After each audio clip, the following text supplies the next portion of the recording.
What's up, guys? It's Gardy B with the Jenkins Jonez show. As always, I'm here with my good internet buddies, Dragonfly Jones, a.k.a. Tyler. What's up, guys? With Jethro Jenkins, a.k.a. John. What's up, bubbas? And if you fuck with us, you want to see more of our content, please jump on YouTube and subscribe to our channel. Tyler, I feel like you are actually like the world's foremost authority on the dysfunctional workplace dynamic of the Brooklyn basketball team. Where do we rank Kevin Durant saying, you know what, replace the coach and the GM, and the owner going, no, fuck you. Yeah, I have become a subject matter expert on the dysfunctionality of the Brooklyn. But this is fucking hilarious because I think it all comes down to the Nets still not believing KD when he says what he says. You know what I mean? I still think they think he's bluffing, and like I said, I don't think KD's someone who talks just to hear himself talk. He's not that type of dude.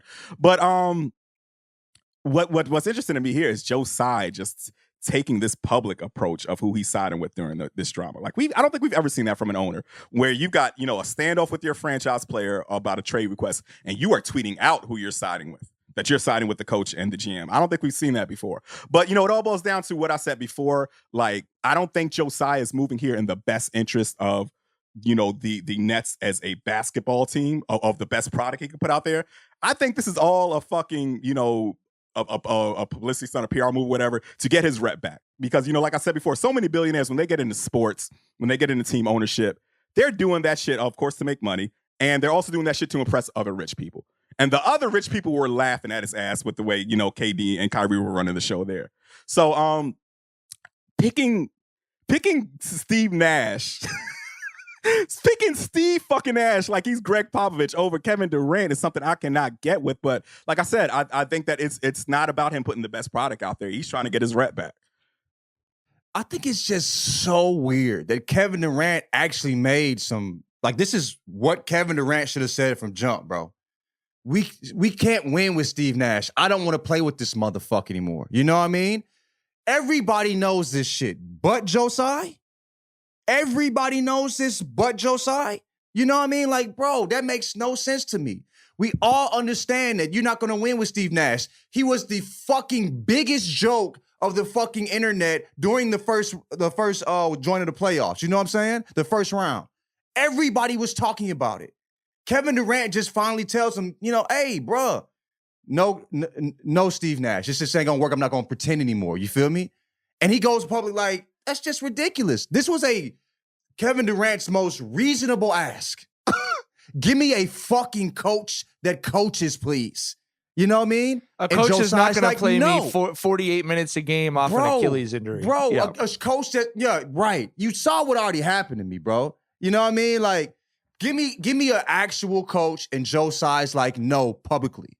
So him to keep his rep back, he's willing to look stupid.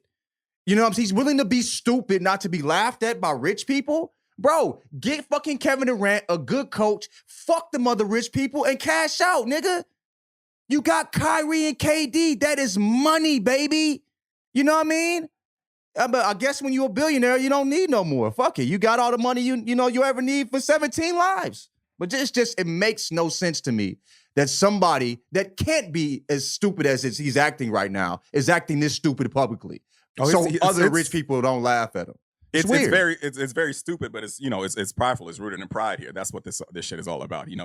He's trying to grab some power back. But going back to what you said, Steve Nash, he should have been out of there at the end of last postseason, 2021, after that Milwaukee series. Like, granted, they got some bad breaks with Kyrie and Harden being out, but that was a chance for Nash to show his acumen, to show his coaching chops. And the only adjustment this motherfucker did was play KD for 47 minutes that series. You know what I'm saying? Like he's not built for this. And when and I've seen a lot of people saying, well, KD picked Steve Nash, so how he's going to ask for Steve Nash to get out? Okay, he was wrong. Yeah, he was wrong. And he's admitting that. He's admitting that now. Exactly. Right. You don't have to be committed to being wrong just because you made a mistake. You don't have to be wrong in perpetuity. And what's the word? Perpetuity, whatever the fuck. You don't perpetuity. Have to be, in perpetuity. Equivalent. Charlotte McGee. You don't gotta be wrong in Charlotte McGee. But yeah, look. Okay, so you were wrong about giving Kevin Durant the keys to the franchise. You were wrong about riding with Kevin Durant on Steve Nash. Fix both that shit. Take the keys back from KD and get another fucking coach. It's that simple.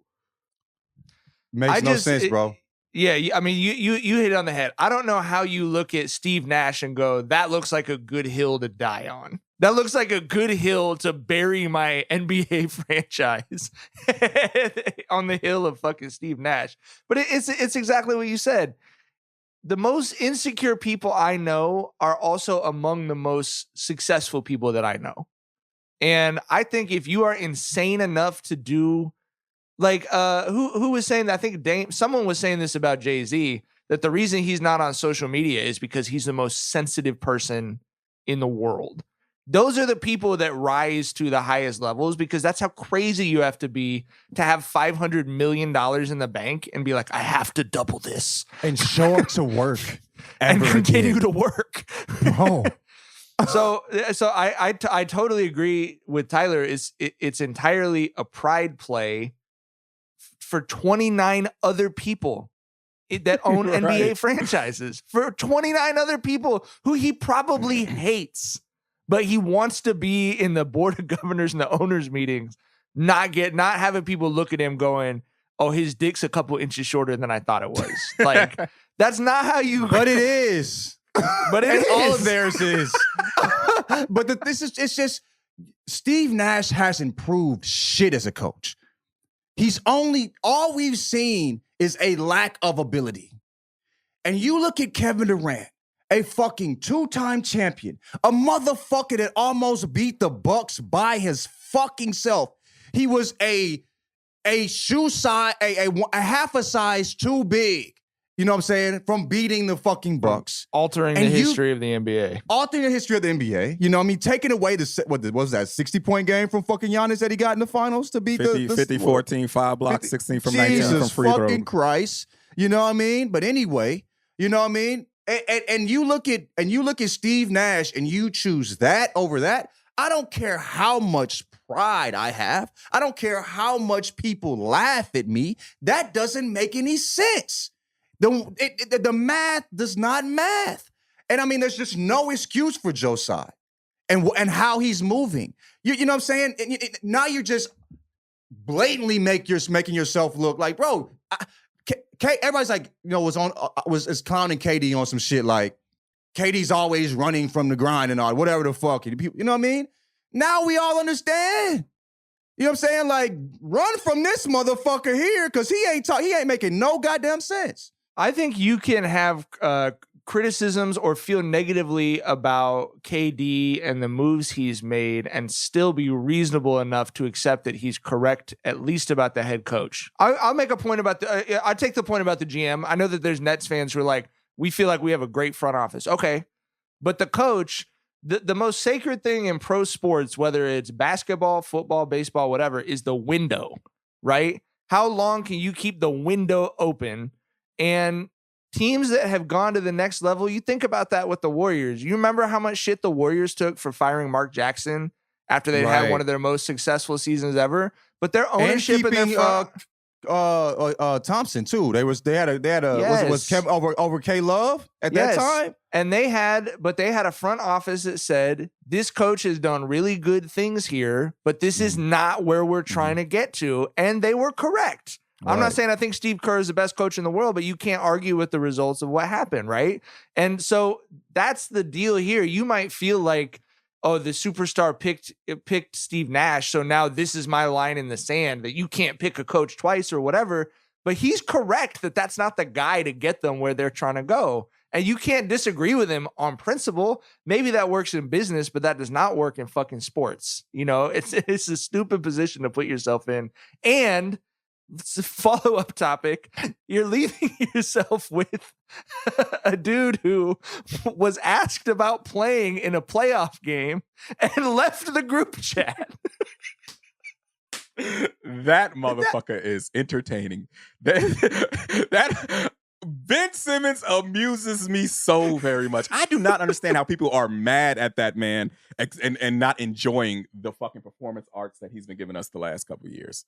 It's been phenomenal, bro. I have enjoyed every second of this Ben Simmons riot. As good as Ben Simmons has been when he's actually playing ball, he's 10 times more interesting when he's not. This whole shit has been so much more fun than watching him hoop.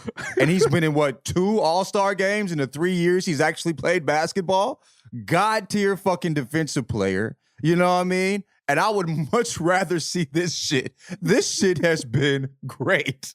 Good for you, Ben. This is an entertainment. And regardless of if you're playing basketball, you're still entertaining. That man left You're the group still chat. working. He ain't leave him on read. That man dipped. That man Right. gave him the motherfucking aim door slam sound effect on that motherfucker. Because they asked him to play a basketball game. God, I wonder. No, they asked him to play a basketball game in the basketball team group chat. Hey, I'm not here for this. What the fuck? Basketball talk? You see this fit I'm finna put on, bro? All this orange, nigga. I bought that to sit on the sideline, nigga. Fuck you, mean, dog, man. Do we think? When do we think we're gonna see Ben Simmons hoop again? Are we gonna see Ben Simmons hooping next year? Yeah, Do we think that starting the season? Yeah, I think he'll be there at the season opener. And there's a part, all jokes aside, I completely understand if Ben Simmons felt like they were trying to throw him to the wolves and trying to make him a scapegoat by throwing him in, right, throwing this man in the fucking elimination game as his first game back. No, I get it. Bro, can you imagine Twitter if they them losing, adding Ben Simmons, and he had anything to do with that loss, dog? Starting back over, bro. You know what I mean? Nah. Well, and of all the made right teams you're gonna throw him in against that defense.